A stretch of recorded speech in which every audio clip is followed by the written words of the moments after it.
If you've ever thought that maybe teachers should let you know when your kids are going to be taught a controversial subject, you're not alone. It turns out that's the overwhelming majority of parents out there. Hi, I'm Brian Lilley, political columnist for the Toronto Sun, joined by Paige MacPherson from the Fraser Institute, and they have just done a study with Leger, one of the top polling firms in Canada, one we use here at Post Media, on the issue of what to do about controversial subjects in the classroom. Paige, thanks for the time today. Yeah, thanks so much for having me. This is seems like a perennial issue. Should parents be made aware? Should teachers or school boards say, no, you don't have the right to know? That's going on right now when it comes to issues around gender. That's being fought out in New Brunswick, in Saskatchewan, to a lesser degree in other provinces around the country. But overall, your survey, your poll with Leger shows that when parents are asked directly, and correct me if I'm wrong, your poll was two parents. When parents are asked directly, they say, yeah, no, we'd like to know if something controversial is being taught, anything controversial is being taught in the classroom.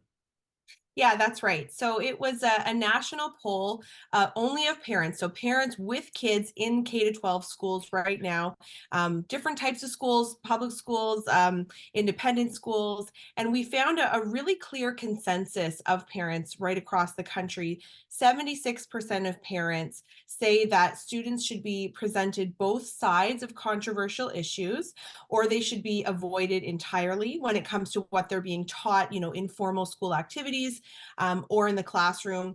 And that they also think, as you said, that they should get a heads up as parents. So more than 4 in 5 parents nationally, 81% of parents with kids in K to 12 schools believe that schools should provide advance notice of controversial topics being discussed, again, in class or in formal school activities. So as you say, really it's sometimes presented as, oh, this is sort of unsettled when we look at, media coverage of this or political debates that happen around this. But when we actually polled parents who have kids in K to 12 schools, no, a very clear majority feel the same way about it, that they should get a heads up. Yeah, as you said, 81% say parental units, there should be parental notice of controversial topics. Just 16% disagree.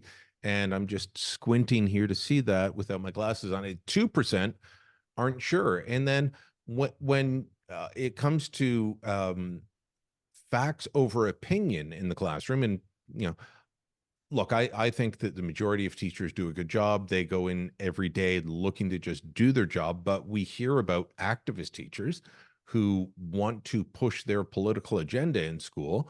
I've covered things like, well, 2 + 2 = racism, and math is a form of white supremacy. That's not a fact. That's your opinion, but that gets pushed in schools. When you asked about facts rather than opinions, 86% said they agree. It should be facts over opinion, and just 10% disagreed. Those are overwhelming numbers, Paige.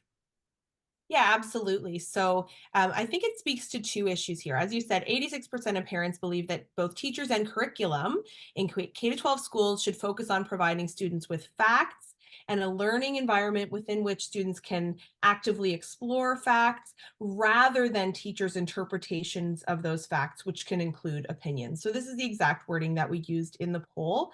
And yeah, I think it does speak to two things. So one, as you say, there's teachers who might run with things, they're choosing not to present facts and instead they're focusing heavily on their interpretations of those facts or their opinions. It also, I think, speaks to curriculum development.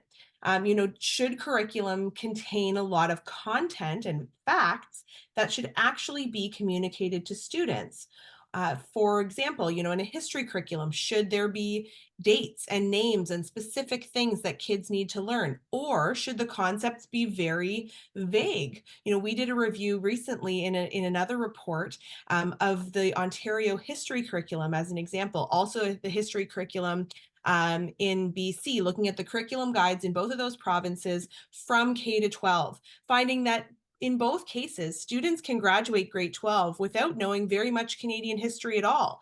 Of Yeah. course, if they have a teacher who decides, okay, yeah, this is really important. I'm going to emphasize all these facts. They might know a lot about Canadian history, but the bottom line is that it's really open to teacher interpretation.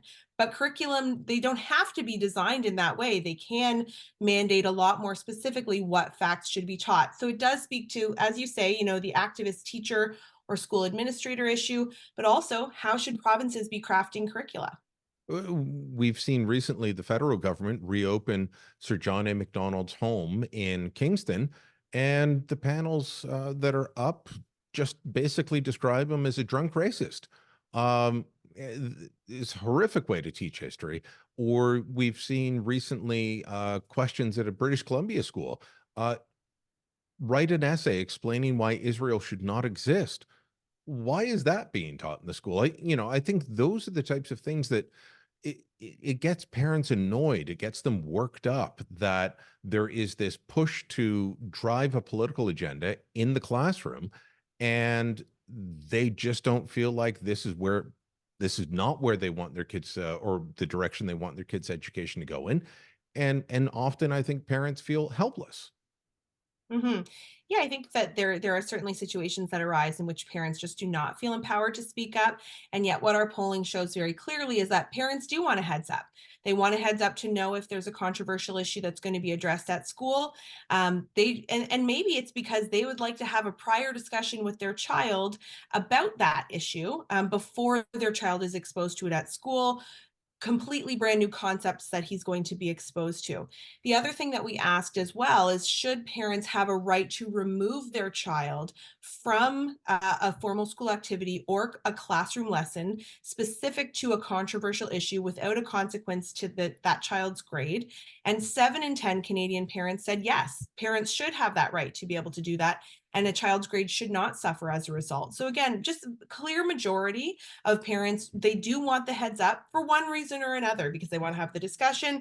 They want to consider removing their kid from that lesson, as they believe should be their right.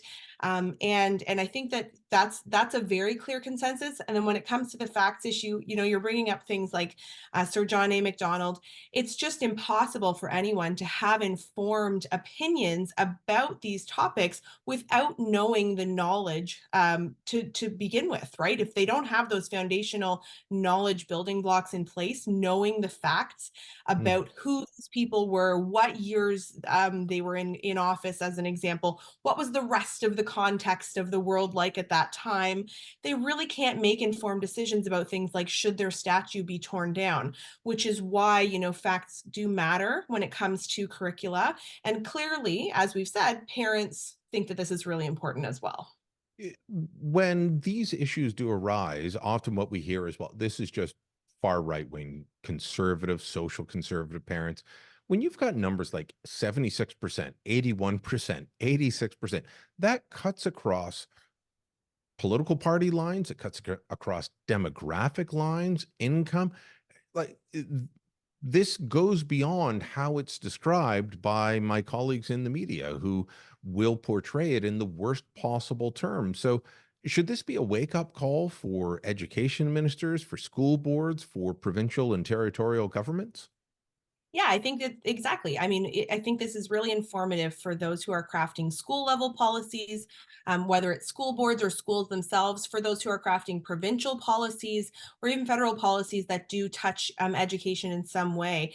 This is something, you should keep in mind, that parents, families, children, these are the most important stakeholders when it comes to the education system, and their preferences need to be communicated. And I'll just say, with respect to the demographics, our poll, we looked at, okay, do immigrant families, for example, new Canadians, do they feel more strongly on certain issues than do people who were born in Canada and have kids here?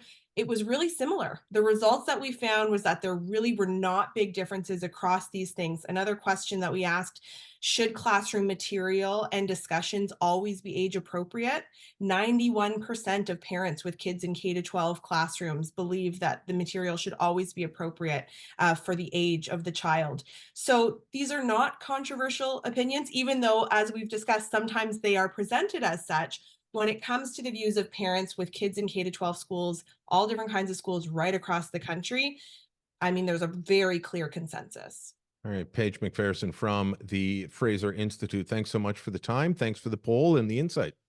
Thank you. You can let us know what you think on this. Drop a comment down below, share this on social media, and don't forget to subscribe to our channel.